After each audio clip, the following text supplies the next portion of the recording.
There are over 35,000 museums within the United States, welcoming over 850 million visitors each year. Did you ever wonder what goes on behind the scenes in museums, creating the displays and exhibits we all enjoy? Join us as we explore museums and their exhibits from the inside out. Hi, I'm Leslie Mueller. Welcome to Museum Access, the show that takes you behind the scenes at America's top museums. Today we're in Milwaukee, Wisconsin, at the Harley Davidson Museum.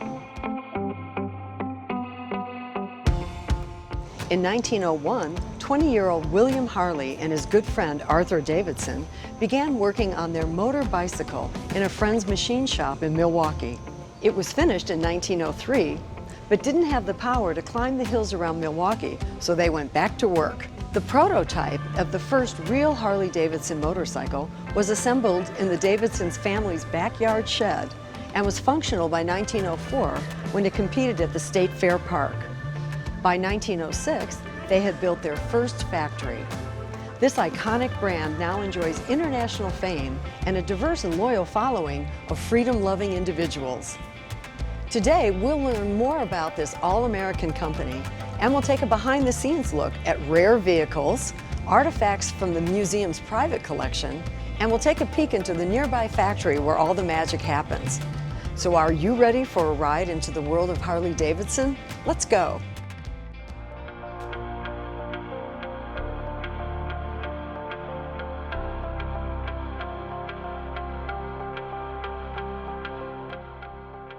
This is such a treat to be at the Harley Davidson Museum. Absolutely, we're thrilled to have you. And the museum I call it a treasure chest. It is a treasure chest, and I think it's probably a surprise even to the Harley Davidson family. And when I say family, I mean the family all over the world. The family of customers and employees and our dealers and suppliers. I mean, it is a phenomenal place to visit, to see 115 years of this phenomenal brand.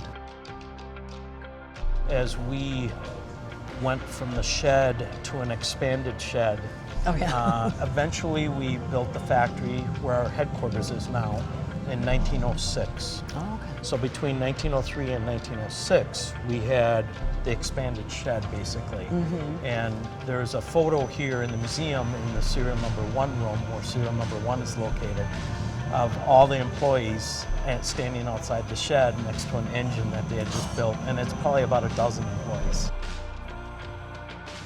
So from the very beginnings to 2008, we really didn't have a per se dedicated temperature-controlled, humidity-controlled space for all this memorabilia.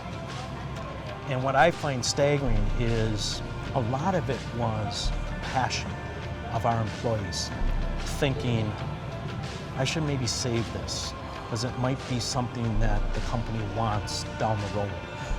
And once we decided that we were going to build a museum, we created kind of a makeshift archives at our headquarters on Juneau Avenue. Oh, okay. And that's where we started to gather all the memorabilia, all the motorcycles, and the collection was absolutely staggering. And to think back to, once again, the founders, they're starting this company, they've got this dream, and at the same time, they're saving things. Most companies, when they're starting, your focus is on making sure the company is successful. You're not thinking about, well, I better hang on to this. Harley Davidson is an emotional brand, experiential, and we provide our riders reasons to ride through the Harley Owner School. I am so proud of this museum and so happy that Harley Davidson built this museum to house all of the memorabilia and collection of motorcycles that we have from all the years that we've been in business. It's truly a treasure chest. And I think whether you're a rider or a non-rider, there is something to learn here, whether it's design or paint or engineering or marketing or sales Or history. or history. The military impact that Harley Davidson had. It's amazing. And you think back over time what Harley Davidson's hurdles were. I mean, we survived World War I. We never shut down. In fact, many of our employees went over to fight in the war, both World War I and World War II. In order to keep the lines running, we brought in the spouses, the wives, the significant others Like to work Rosie on the line. Riveter. Yeah, exactly. Yeah. Yes. The Great Depression, the numerous American motorcycle manufacturers there were at one point in time in the U.S. Competitors. Yeah. And then more recently, when we were bought out by American Machine and Foundry in 1969, and then we bought the company back from them in 1981. Those were some very rough years for us, but we kind of followed in the footsteps of the founders. We're not going to give up. We're going to be successful. We're going to be determined to be it's not successful. an option. I thought I saw an area where you could actually sit on a motorcycle and go through the gears and feel like, is that what that?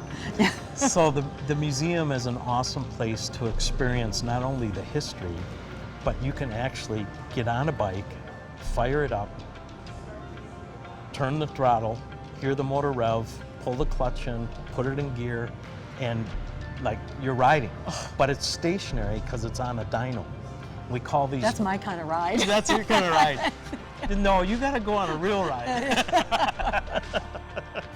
So we call this jump start because it's kind of a way to get somebody that's maybe thinking about riding to experience it and get excited about it, and then maybe take the Riding Academy course that we offer through our dealerships and get trained in learning how to ride. Because it could be intimidating. I could see. Yes, absolutely. Yeah. And that's a way to baby step your way in. It's an awesome way to get comfortable and really trust your abilities. That you can do this. Well, and trust all the engineers and designers who have been doing this since right. 1903. That's right. Well, thank you so much. Yes. We're anxious to kind of take a closer look. Wonderful. Well, Thank you. I'm so pleased you're here, and please enjoy our beautiful museum. It's gorgeous. Thanks again. Thank you very much.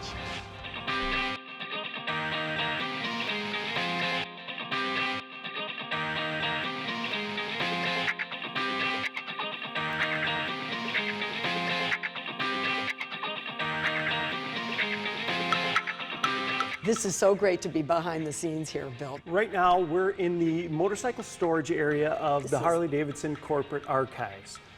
In here, in this room right now, about 315 motorcycles are stored, 3-tiered, 6 deep. And this is basically the balance of the company's historic bike collection that's not on display in the museum.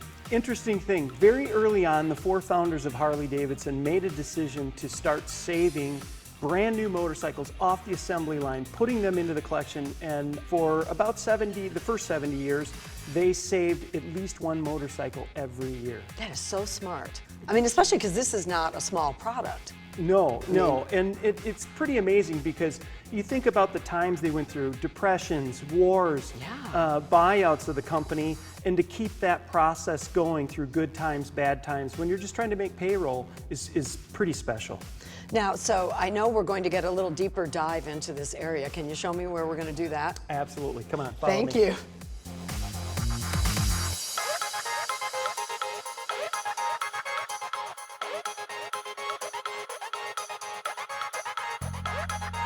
So here we are in kind of the heart of Harley Davidson's motorcycle storage. And in here, you're going to see just a plethora of different motorcycles.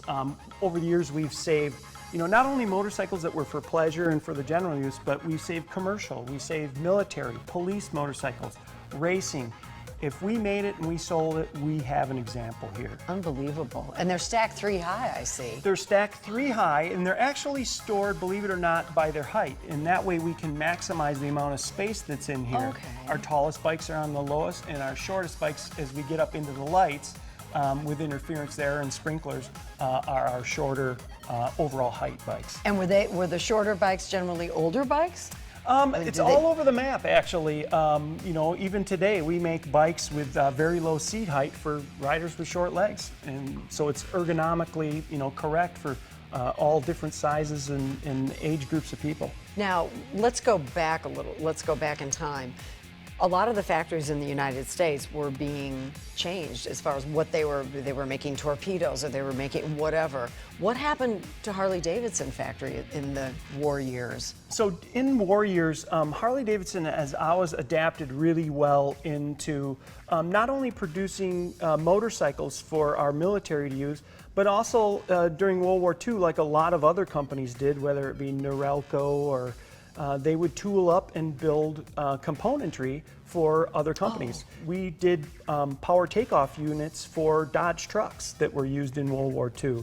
What's a power takeoff unit? Power takeoff unit actually is an adapter off the transmission that's used to drive anything from a pump to they have them, a lot of tractors use them to run sprayers or anything, and we designed and made a unit for Dodge to use. And since we were a foundry and we could cast these up, we took it from initial design right into production in a short period of time. And we saved artifacts like that. For many of the campaigns, being a foundry, we made the castings for 500-pound bomb casings right up through Desert Storm, believe it or not. Really? Yep. One of the really neat things that we have in the collection is we made rocket engines for drone aircraft that were used for reconnaissance, and we made the actual little jet engines. So Harley's made everything from snowmobiles to boats to rocket engines even, believe it or not. Well, as long as you're tooled up, you're ready to go, right? It's Harley Davidson Motor Company. If it needs a motor, we can make one for it. So one of the unique types of motorcycles in the collection are motorcycles that were used in motion pictures. This is actually, believe it or not, a modern day motorcycle made to look like a bike from the 1950s, and it was used in Indiana Jones and the Kingdom of the Crystal Skull. You might recognize it. Shia LaBeouf and Harrison Ford actually rode through the library on this particular bike. I remember that scene, and it's a great looking bike. It's a great looking bike, and it's all a modern bike that's been aged and patinaed and made to look like a bike that was from 60 years ago. And those saddlebags are classic. They really are kind of the traditional cavalry type saddlebags. Exactly. So Bill, tell me, how did this term hog come into the vernacular? Well, early on, we had a race team called the Wrecking Crew. And one of the gentlemen that was on the Wrecking Crew was Ray Weischer, and he had a little pet pig, believe it or not. And so when he won in 1920, the International Road Race in Marion, Indiana, he stepped into the winner's circle with his little pet pig and gave him a drink of the celebratory Coca-Cola, and there's a famous shot of that. And so they say, Harley Hogs cleaned up on the racetrack. That was the headline. Absolutely. And it just stuck. It stuck with us to this day. And I know you also have a conservation area here. I know we'll see that momentarily, but tell me about what goes on there. Well, very different. A lot of people, when they think of motorcycles, they think of, oh, this should be restored. Well, one unique part of our collection is it's never been restored. Their original paint, their original plating. Over the years, tarnished, they've picked up some damage, but we do conservation here, which is take it apart, clean it, put it back together. We believe that they're only original once. They can be restored 1,000 times, but we want to keep it in that original state. That's a fine line there, because Very I think fine. people do think restoration, and on our program we've seen lots of things restored, but you are really conserving it, and you're keeping a part of history here. And we are, and so people will come. You might see some scratches or dings or some paint fading or some plating kind of missing, but that's part of the history of that bike, and we want to really keep it that way. Well, let's take a look at where you're conserving another motorcycle. Absolutely, come on. Okay.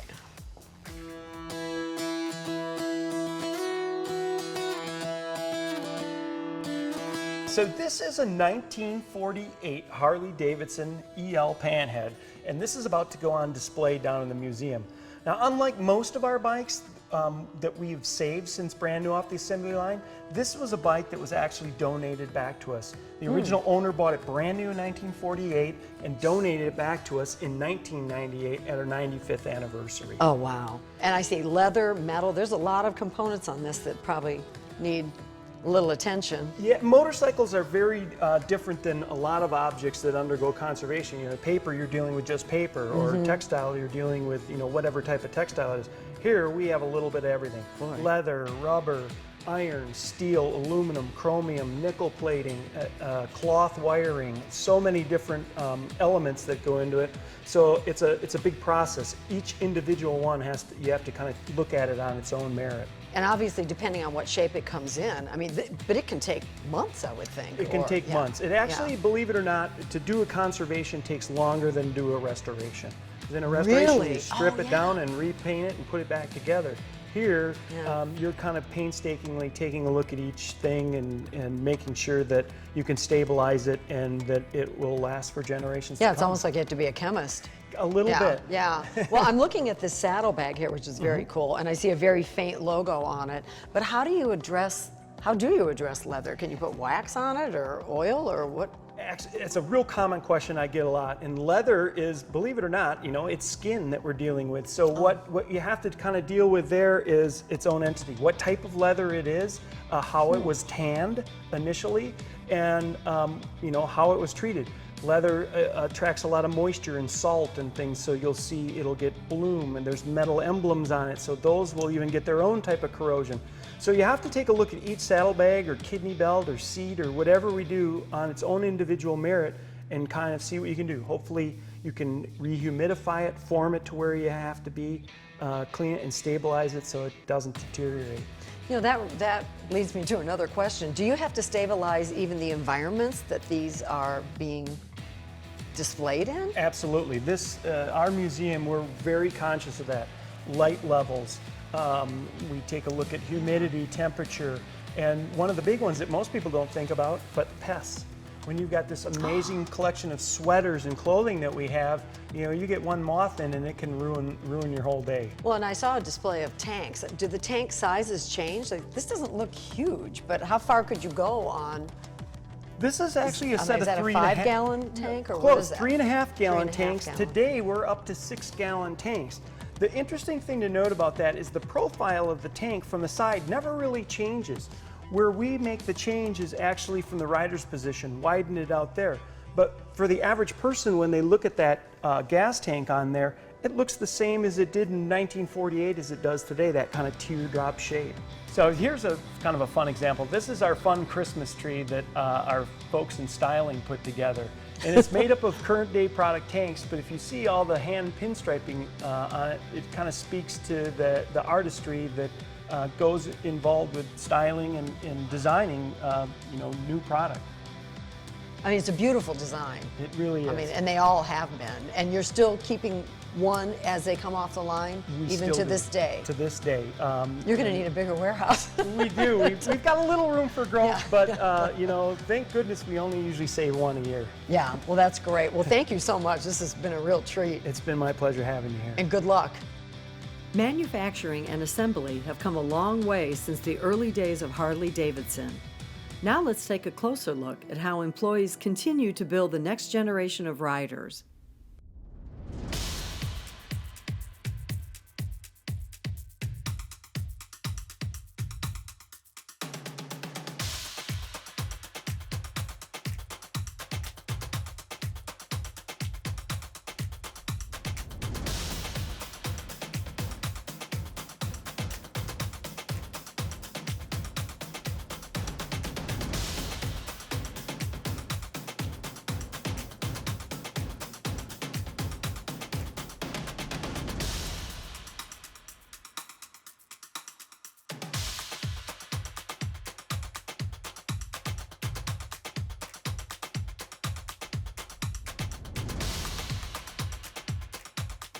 Most of the aluminum parts on each motorcycle receives a special powder coat finish. It's a process that replaces wet paint with a powder that's cured at high temperatures.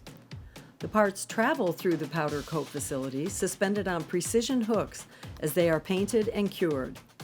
This process takes about 2.5 hours from start to finish.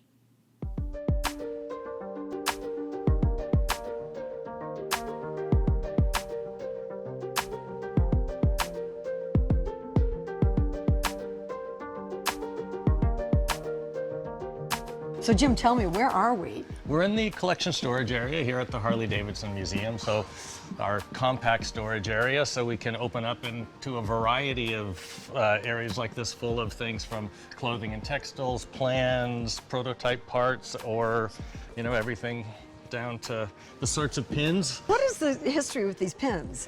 Well, I think, you know, going early into Harley Davidson history, there's always been a tradition of riding gear, and you put pins, various souvenirs. Like where you've been. Where you've been. And so these all actually relate to the Harley Owners Group, are, as it says, the group of owners of Harley Davidson motorcycles, and they love pins. I can show you in the other room.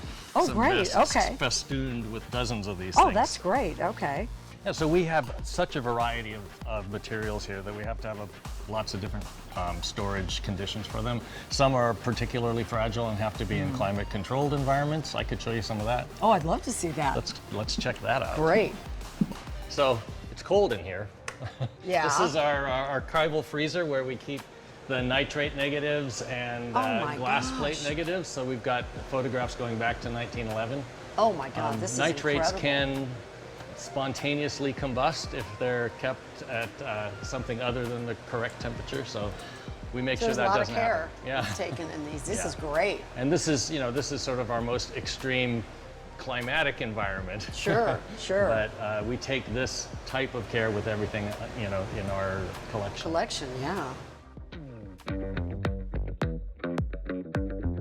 Here we've got a number of motorcycle jackets. Obviously, as you know, the Harley Davidson Museum, we collect motorcycles, but all of those things that go along with it. And this kind of classic, That's a beauty. you know, that's evolved purely to kind of meet the needs of motorcyclists. So the collar opens up and zips. It belts at the waist to keep, you know, leather is good to keep wind and rain out. And if you do happen to lay your bike down, it takes off the leather and not your skin. So this, you know, this thing first through Hollywood and then rock and roll, you know, became the uniform of cool. Everybody from Patti Smith to the Ramones to Billy Idol to whomever now. Sure.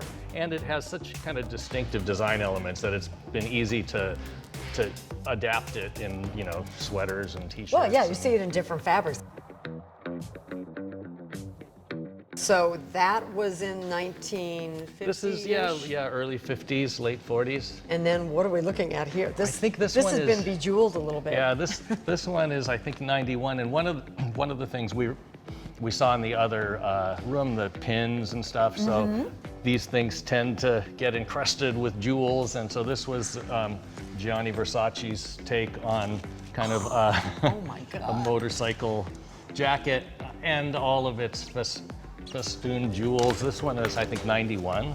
So beginning really kind of in the 80s, because of its, you know, connotation of hip, cool, and its just distinctive features, it became popular pretty much every year on the runways in haute couture. I was particularly taken with this one just because, you know, this Oh is my gosh. this is a Ray Kawakubo for Comme des Garçons about 10 years ago, but it's that exact form, you know, that evolved purely for functional reasons, taken to a completely non-functional, you know, it's obviously not good for motorcycling. It's almost not clothes. But it's good looking. I But gotta it's admit, it's beautiful. good looking. Yeah. And a pretty amazing workmanship. And then, you know, I pulled some, you know, we just kind of grabbed some things off the shelves from the sublime to the ridiculous, actually. This isn't yours, is it, Jim? No, this is one of the great vehicles that you'll see in the museum. A guy named Felix Predko, who was a customizer and bike builder, and he would make these really outrageous things purely to draw a crowd, and then hand you his business card and say, well, see if I can do this. Oh, what a I can-" promoter. And so this one, which is almost like a microphone that you might have stuck on me, you know, he built this, he adapted his bike so he could wear his helmet, run this thing through his there's jacket, a plug there. Okay, tuck it's it electric. in, Yeah. and then when he hit his brakes, the lights would light up. Oh, that's great. That is wild. It didn't catch on, Yeah. but that's Felix Gee, I don't Predko's know brake why. light. Yeah. Brake light hit him. So we're obviously careful as we ride our motorcycles. Some were less careful, like Evel Knievel, the famous daredevil. So Are these his x-rays? these are his x-rays. You know, I'm not entirely sure how you get someone's x-rays, but from your own, but I borrowed a group from a collector when we did a display. So the things that you're seeing, you know, the bright, like in the upper right hand there on his arm is a metal plate. That scary looking kind of broom thing is in the center of the Top big center? image is what's holding his left hip together. He got famous because he jumped over things, and he often landed correctly, but you know, the most famous images of him are his crashes. And when he crashed, he did things like you know, tear up his hip. So this is a detailed mechanical drawing that would have been done as part of the design or adapting an existing engine. This is a 1928 Harley Davidson single. So the company, though, now we're known for these great V-twins. We started out in 1903 making singles, and through the early 30s made both. And so this is an example of something that the engineers would do and then take it through the next step to make molds and eventually castings. And this is a full-scale drawing, so the resulting full engine. scale? Yeah, so the engine would be like that. That's big, yeah.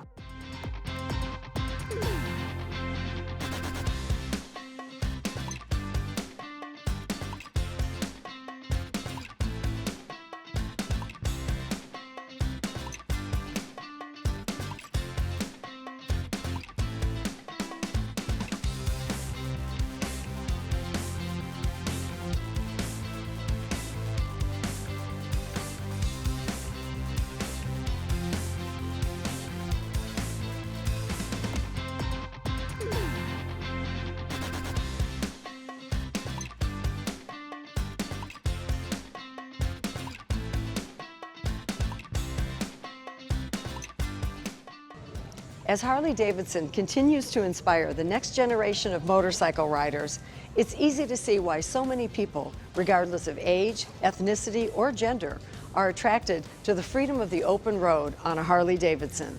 Thank you for joining us on Museum Access, where every visit is an adventure. See you next time.